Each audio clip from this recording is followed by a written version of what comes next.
Good morning, St. Lucers. It's good to start my day with you again. And I want to share a story with you this morning. Now, some of you have heard me talk about my days as a camp director and know that the first camp I worked at was a United Methodist camp on the coast of North Carolina that specialized in sailing. Now, every camper who came through, from the smallest to the tallest, learned how to sail. I, however, had never set foot on a sailboat before when I arrived as a rosy-cheeked seminary graduate, ready to begin a life of ministry. And I had not yet calculated in the learning to sail part.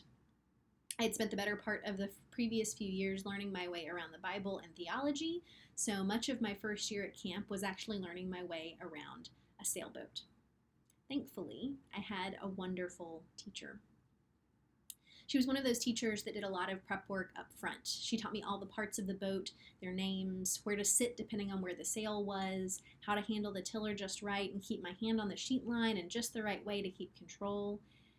But then it was time to actually sail the boat. And instead of us taking turns, she put me at the helm and sat back and let me go. Now, that first trip was really unnerving for me. I had never done anything like it before. The wind was far from gentle that day, and there were 2 and 3 foot swells in the water around us. And yet, she still let me pilot the boat. I was unsure of myself, but she was as calm as could be. If I started to go off course, if I had my sail in a little too tight, she would always gently tell me what correction I needed to make. Usually I wasn't doing anything wrong, but the wind had changed, or the waves had turned us a different way. And each time she gently explained my next steps to deal with whatever situation the water threw at us. And it worked. I sailed for the first time that day, and the boat even stayed upright. But it wouldn't have worked if I hadn't trusted her. We hadn't spent lots of time together already learning the way around the boat when it wasn't in the water, when the wind wasn't so strong, when the water wasn't so choppy. And most of all, I trusted her to guide me. I knew as long as she was by my side, I stayed close to her, I listened closely to her, that we would stay on course. This week in worship, we're going to be talking about our core value of discipleship and how that requires us to exercise trust in God and in one another. And I think discipleship is a lot like learning how to sail. We spend time with God. We build that relationship. We learn to listen and trust, especially when the wind is still gentle.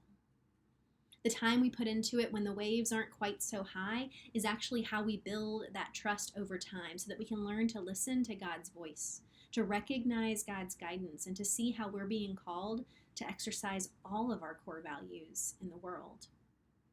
Like my sailing teacher, God gives us the reins right away. God lets us pilot our own ships. When the weather gets rough, God doesn't jump in and grab the tiller, but God does offer presence and guidance. And if we've been practicing our listening skills, building that relationship, building our trust in God, we are more able than ever to respond to the changing weather patterns around us. So how are you seeking to trust God in this moment? How has your work in your discipleship prepared you to listen and to recognize God's voice in this time? Or maybe you're finding yourself being called deeper to do that work now. Maybe you're recognizing the need to place your trust in God in a new way.